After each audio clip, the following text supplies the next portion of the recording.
Haki Africa was established in the year 2012, and at its inception, the idea was to initiate a human rights organization that would begin from Mombasa, but then spread out to the whole continent. That's why the name Haki Africa. Our idea is to ensure that African voices are heard at the international level, and to safeguard the rights and freedoms, including civil liberties, of Africans all over the continent. But any journey has to start from somewhere. So we agreed that first of all we'll begin from Mombasa, because we also know that Mombasa is an entry point, not just to East Africa, but to the whole continent. So we're going back to the roots, and we're starting from Mombasa, from the coast of Kenya, and then hopefully spread out to the whole country, and then eventually in a few years to come to the whole continent. So that was the dream, the initial idea behind the establishment of Haki Africa. Initially when we started, we had a few directors, including our chairman, Mr. Munir Mazrui, who is a very well or renowned human rights activist, actually the oldest human rights activist in Kenya today. We had Munir Mazrui, we had the advocate, senior advocate actually, Yusuf Abubakar. We had George Collins Owor and many others who came up to form the idea. But then when we began rolling it out, we had a very lean secretariat made up of only 3 people. Myself, our office assistant, and administrator cum finance officer Salma Hamed. And that's how we started. We didn't even have offices. We were actually operating from a cyber cafe. And we began addressing issues that are pertinent to human rights within the coastal region. The human rights are ever evolving, you know, and the issues that you address today are not the same issues that you would be addressing yesterday, for example. We've seen that human rights as a sector itself, you know, the people who are engaged in that sector, they change over time. We've also seen the issues being addressed. For example, a few years back, land was a big problem. Right now we are seeing issues that are being handled that are moving forward. A few years back you wouldn't have issues that are happening, for example, in Kilifi, where you have banning of old people in the name of witchcraft. And a few years back again, we had issues such as you know, salt mining in Malindi. That was a big problem. We have issues of, we had issues of MRC, but as you move on, the context changes. And that's the thing about human rights. You have to adapt with the situation on the ground. Security and human rights is a new phenomenon, definitely. I think Kenya as a country, we're really trying to grapple with this issue. In the past, when we were dealing with security, it mostly had to deal with, you know, issues that are, you know, maybe crime, access to justice, and so on and so forth. But security and human rights now includes issues of violent extremism, radicalization, terrorism, and so on and so forth.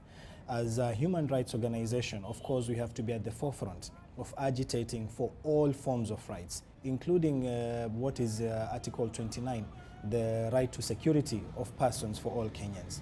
And this has been a great challenge, particularly for human rights activists, because whenever we come out to demand that rights and freedoms be respected, this is misconstrued, particularly by government and other actors, to be sympathizing with you know, criminals or terrorists.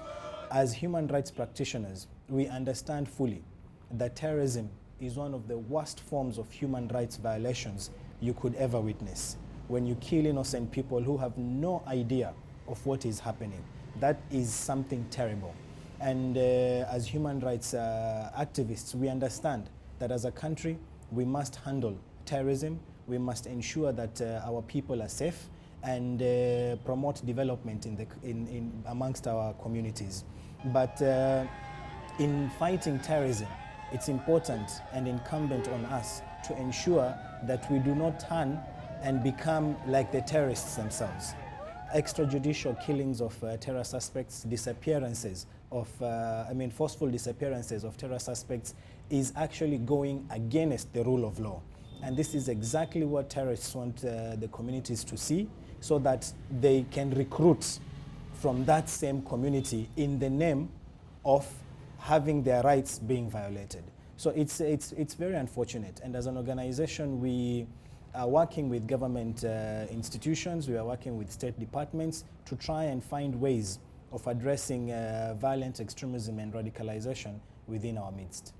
In April last year, Haki Africa was included in Gazette Notice number 2326, which basically listed some individuals and organizations that the government felt needed to clarify what exactly they're doing. And in the process of doing that, we had our accounts frozen. Actually, it's not just the accounts, but many other issues. For example, we were raided by the KRA. Our medical insurance was suspended. So it was a difficult period. Actually, for me as a human rights activist who's been in this field for about 15 years, that was the lowest moment of my career. It was very disheartening to see that despite the efforts that we were making, we were even risking our own lives to ensure there is peace and security in this country. But then we were again put on our defense for work that we were doing to help government and our communities to live better lives. So it was a very difficult period. Our staff were very demoralized, and we had to undergo some debriefing and assistance psychologically to be able to address the feeling of being harassed. We also faced surveillance. Our offices were being monitored, our phones were being tapped. But at the end of the day, we said this is actually going to exonerate us, because we know we are not doing anything wrong.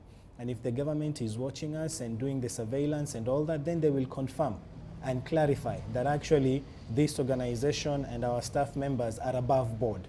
And we are happy that, after being investigated by almost all departments, including the CID, including KRA, the verdict was that we are clean.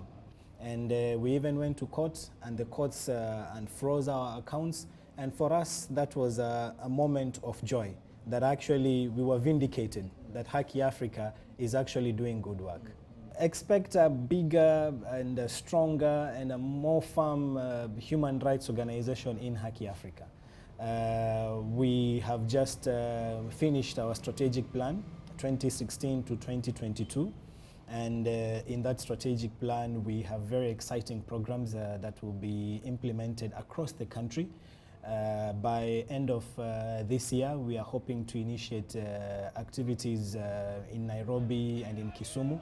And God willing, if everything runs smoothly, by the end of next year, we hope to have begun our work in Tanzania.